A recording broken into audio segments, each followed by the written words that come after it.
আমরা পেয়েছি সাবেক বাংলাদেশের প্রধানমন্ত্রী শেখ হাসিনা। আপনাকে স্বাগত জানাই, আপনি আমাদেরকে সময় দিয়েছেন, এসেছেন আমাদের কাছে। আমাদের সাথে আরো থাকছেন ডক্টর মোহাম্মদ ইউনূস। ডক্টর মোহাম্মদ ইউনূস, আপনাকে আমাদের অনুষ্ঠানে স্বাগত জানাই। আপনি আমাদের সময় দিয়েছেন, সেজন্য আমাদের কৃতজ্ঞতা। অন্তর্বর্তী সরকারের প্রধান উপদেষ্টা ডক্টর মোহাম্মদ ইউনূস যুক্তরাষ্ট্রে বিল ক্লিন্টনের উপস্থিতিতে একটা অনুষ্ঠানে বললেন যে আন্দোলন খুব পরিকল্পিতভাবে চালিয়ে নেওয়া হয়েছে, কিছুই হঠাৎ হয়নি। এই আন্দোলন কি শুরু থেকেই কোটার আড়ালে সরকার পতনের আন্দোলন ছিল? আপনার একটু মন্তব্য শুনতে চাই। আপনি আমাদের একটু বলবেন জুলাই অভ্যুত্থানের ফল। চক্রান্তটা শুরু হয়েছিল সে 2022 সাল থেকেই। কিছুতে আমাকে ক্ষমতায় থাকতে দেবে না। আর বাংলাদেশ যখন উন্নত হয়ে গেছে, যারা এই সুদখোর ইউনূসের তো বহুদিনের লালায়িত স্বপ্ন, আর তার মদতদাতা আজকে এটা প্রমাণিত। সেই ইউএসআইড এর টাকা আর আমেরিকার মদত, পাকিস্তানি আইএসআই মদত, জঙ্গি, সন্ত্রাসী, খুনি এরা এবং গ্রেনেড হামলাকারী, বিডিআরে আমাদের সেনা সদস্যদের হত্যাকারী, এরাই হচ্ছে তার শক্তির আধার। তাদেরকে নিয়েই তার পথ চলা, যা আজকে প্রমাণিত সত্য। এবং আমি আরেকটি খবর আপনাদের দিতে চাই। দুর্নীতি দমন কমিশনে ইউনূসের বিরুদ্ধে একটা মামলা হয়েছে। আর শ্রমিকদের অর্থ আত্মসাতের জন্য শ্রমিকদের করা মামলায় শ্রমিক আদালতে ইউনূস কিন্তু সাজাপ্রাপ্ত আসামি। সে কিন্তু একটা কনভিক্টেড আসামি, এবং সে চক্রান্ত করে, সন্ত্রাস করে, জঙ্গিবাদকে সহায় করে এবং অপপ্রচার চালিয়ে সে ক্ষমতাটা দখল করেছে। ক্ষমতা দখল করার সাথে সাথে কি করেছে, সে তার আগে থেকেও প্রচেষ্টা ছিল। ইউনূস সেন্টার নামে একটা জায়গা, আপনারা জানেন, গ্রামীণ ব্যাংকের একটা সম্পত্তি 11,000 স্কোয়ার ফিট বিনা পয়সা নিয়ে সেখানে তার ইউনূস সেন্টার, এবং এটা হচ্ছে একেবারে যত রকমের চক্রান্তের জায়গা। ইউনূস ক্ষমতায় যে কিন্তু নিজে ওই জায়গায় তার যে লোকরা বসা তাদেরকে দিয়ে সারা বাংলাদেশে সার্ভে করার নামে লোক নিয়োগ দিয়েছে। ঢাকা জেলার জন্য 40 জন, আর তাছাড়া সারা বাংলাদেশের জন্য তার প্রায় 80 থেকে 100 জনের টিম। বিভিন্ন জেলায় জেলায় তাদের দায়িত্ব, যেখানে সিটি কর্পোরেশন বা পৌরসভা আছে সেই জায়গার জন্য বেশি করে লোক নিয়োগ, এবং ইউনিয়ন পর্যায় পর্যন্ত সে লোক নিয়োগ দিয়েছে। যাদেরকে সে টাকা দেয় তাদের হাতে মোবাইল ফোন, একদম স্মার্টফোন, তাদের হাতে কম্পিউটার, এবং সমগ্র বাংলাদেশের সমস্ত তথ্য দিয়ে তারা পাঠায়। এই তথ্যের যে তথ্যগুলি সে সংগ্রহ করে যাচ্ছে, সেটা হচ্ছে আওয়ামী লীগের নেতারা কে বেশি জনপ্রিয়, অতীতে কে জনপ্রিয় ছিল, বা এমপি ছিল, বা চেয়ারম্যান ছিল, বা কি ছিল, বা ভবিষ্যতে কে হবে, আর বর্তমানেও কে আছে। এই সমস্ত তথ্যগুলি সংগ্রহ করা, বিত্তশালী সম্প্রদায় কাকে সমর্থন দেয়, আওয়ামী লীগকে দেয় না কাকে দেয়, তাদের তথ্য সংগ্রহ করা, এবং আওয়ামী লীগ, বিএনপি, জাতীয় পার্টি, জামাত কার কোথায় কি অবস্থা, ভোটের কি অবস্থা, এই সমস্ত তথ্য সংগ্রহ করার জন্য তার কিন্তু এজেন্ট নিয়োগ করা আছে। এছাড়া সে যে বিশাল গুন্ডা বাহিনী পালে, 1000 মোটর সাইকেল তাদেরকে দেওয়া হয়েছে, এবং তাদের হাতে স্মার্টফোন, এবং কয়েকটা মাদ্রাসা, কিছু ইউনিভার্সিটি, 35টা কলেজ ইউনিভার্সিটির কিছু ছেলে মেয়েকে সে টাকা দিয়ে পেলে পুষে রাখে, এবং তাদেরকে দিয়ে যত অঘটনগুলি ঘটায়। এবং এটা যে তার একটা সেই মানে সূক্ষ্ম পরিকল্পনার ফসল, সেটা সে নিজেই বলে ফেলেছে বিল ক্লিন্টনের অনুষ্ঠানে। খুব খুশি মনে হাত বা নাচিয়ে বলল যে এটা এখানে ছাত্র না, জনত না, এটা হচ্ছে তার ম্যাটিকুলাস ডিজাইন করা মাস্টার মাইন্ড দ্বারা এই এমন ঘটনা ঘটিয়েছে যে শেখ হাসিনাকে ক্ষমতা থেকে হটিয়ে সে অবৈধভাবে জোর করে ক্ষমতাটা দখল করে নিয়েছে, মানে ডাকাতি করে ক্ষমতা নেওয়া।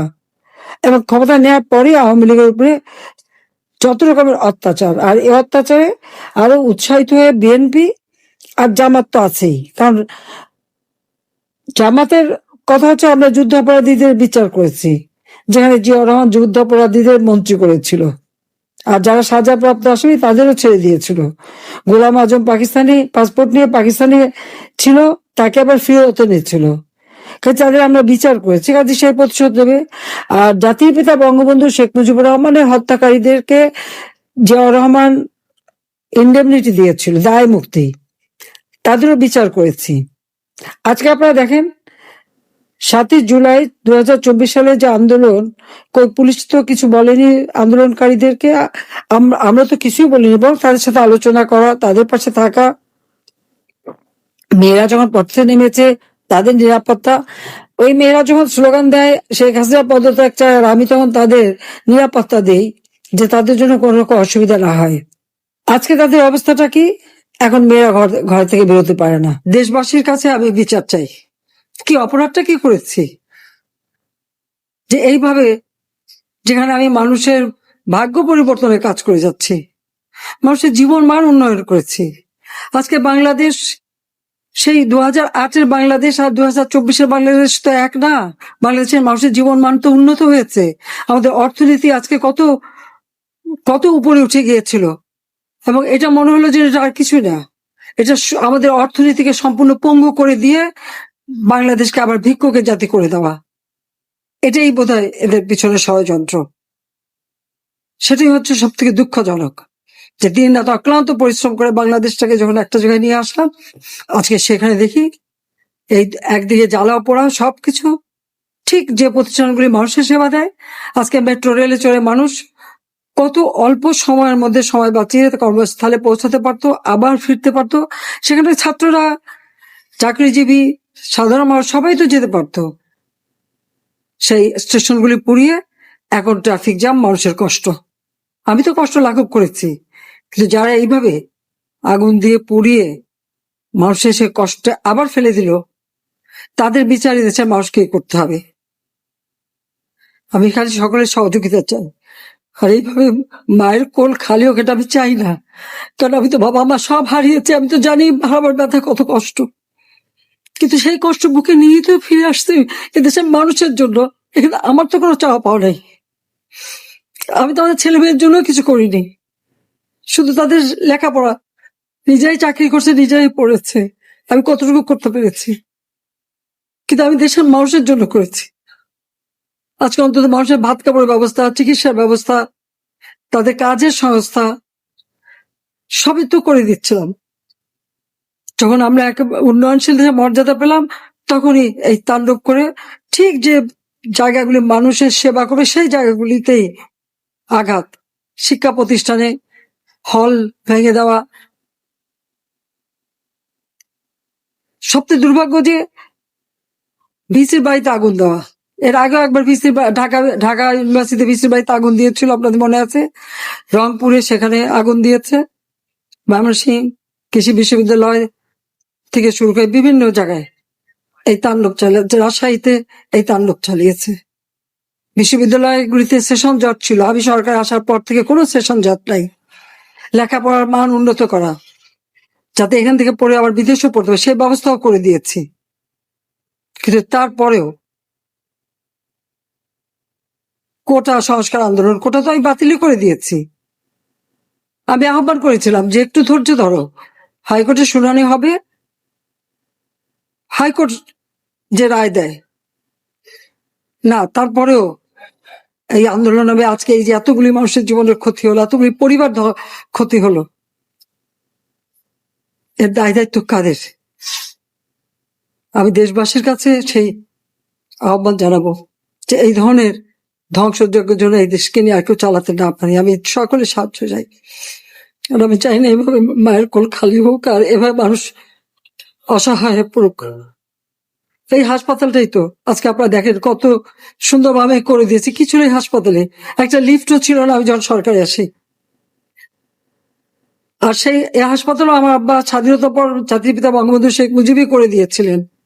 আমি সেটা উন্নতি করেছি বলেই তো আজকে চিকিৎসা দিতে পারছি, নইলে এত রোগীর চিকিৎসা দেওয়া কোনোদিন সম্ভব হতো না। তো আমার কি এটাই অপরাধ যে আমি মানুষের জীবন মান উন্নত করার জন্য কাজ করেছি, আর সেই জায়গাগুলিকে হামলা করতে হবে? COVID-19-এর সময় যেখানে আমরা সব থেকে ভালোভাবে মানুষের চিকিৎসা দিতে পেরেছি, সেই কোভিড হাসপাতাল, সেখানে আগুন দিয়েছে। প্রধানমন্ত্রী শেখ হাসিনা এবং ডক্টর ইউনূস একসঙ্গে কাজ করলে আরো কিছু চমৎকার কাজ হবে, বা এটা আপনি আশা করছেন এরকম? এটা কি এখন আমার জন্য করা যাচ্ছে না যে আমি নারাজ করতে চাই না? তুমি ভাবখানা এমন করতেছো, আমি আপত্তি করছি, আমি কাজ করতে চাই না। আমাকেও যে বললাম জোট বদমাইশ করে রেখেছে, সেখানে কাজ করার তো কথাই উঠছে না। আমার নাম উঠলেই ওনার রাগ উঠে যায়। আমাকে সুদখোর না বললে ওনার মন তৃপ্ত হয় না। আমাকে চুবিয়ে না ডুবালে, পদ্মা নদীতে আমাকে চুবিয়ে না ডুবালে ওনার মনে শান্তি আসে না।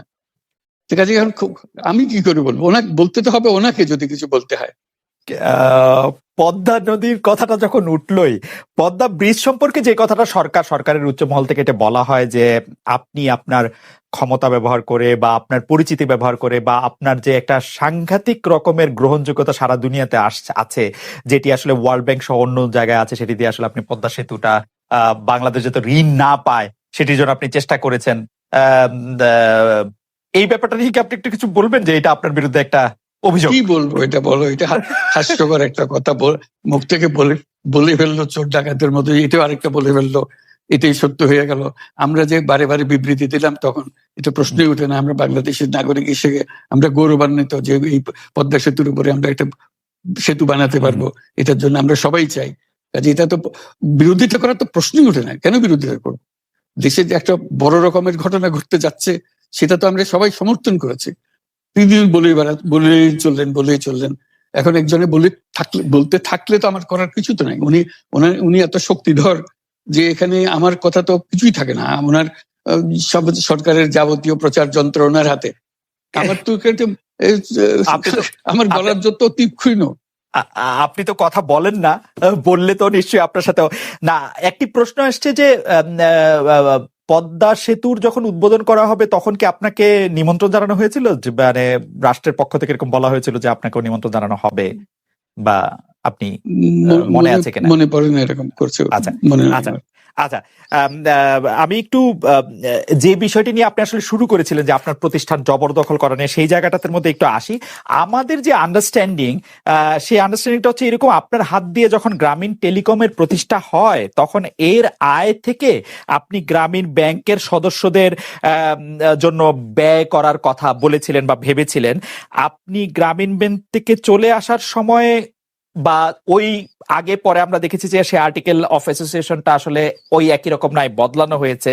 তো গ্রামীণ ব্যাংকের বা গ্রামীণ টেলিকমের এই বেনিফিশিয়ারি থেকে গ্রামীণ ব্যাংকের সদস্যদের আসলে বাদ কেন দেওয়া হয়েছে? মানে এইটার পিছনে কারণ কি? এখন গ্রামীণ টেলিকমের যে লভ্যাংশ তা কোন খাতে আসলে ব্যয় করা হয়, বা মানে যে আয়টা, মুনাফা, সেটি আসলে কিভাবে ব্যয় করা হয়? গ্রামীণ টেলিকম একটা স্বতন্ত্র প্রতিষ্ঠান। এটা কোম্পানিজ আইনের সেকশন 28 দ্বারা সৃষ্ট। তার অর্থ হলো যে এটাকে আইনের ভাষায় বলে non dividend company, guaranteed by limited by guarantee. কাজে এটার কোনো মালিক নাই। কাজেই মালিক যেহেতু নাই, এটা তার নিজের নিয়মে যারা গ্যারান্টি দিয়েছে, যারা গ্যারান্টির পরিমাণও খুব সীমিত, লিমিটেড বাই গ্যারান্টি, এরা 1000 টাকা। মানে যদি যত তোলপাড় হয়েও যায় কোম্পানিতে, বহু পাওনা থেকেও যায় লোকজনের, যারা এটার পরিচালনা পরিষদে আছে তাদের দায়িত্ব হবে 1000 টাকা পর্যন্ত। এর দায়ী থাকবে 1000 টাকা পর্যন্ত, এর বেশি তার দায়িত্ব থাকবে না। কাজে এত সহজ সরল একটা জিনিস। তো সেটাই হলো গ্রামীণ টেলিকম। গ্রামীণ টেলিকম তখন একবার বলেছিল যে তাদেরকে কিছু কিছু সহায়তা দেবে এটার উপায় অর্জনের কাছ থেকে। এটা তাদের নিজস্ব সিদ্ধান্ত, এটা কারো চাপারও সিদ্ধান্ত না। সেই সিদ্ধান্ত অনুসারে সেই সমস্ত যে পরিমাণ টাকা তারা বলেছিল দেবে, এখানে দিয়ে যাচ্ছে। এই পর্যন্ত 500 কোটি টাকার উপরে দেওয়া হয়েছে এই সাহায্য সহায়তার। কাজে ওইটা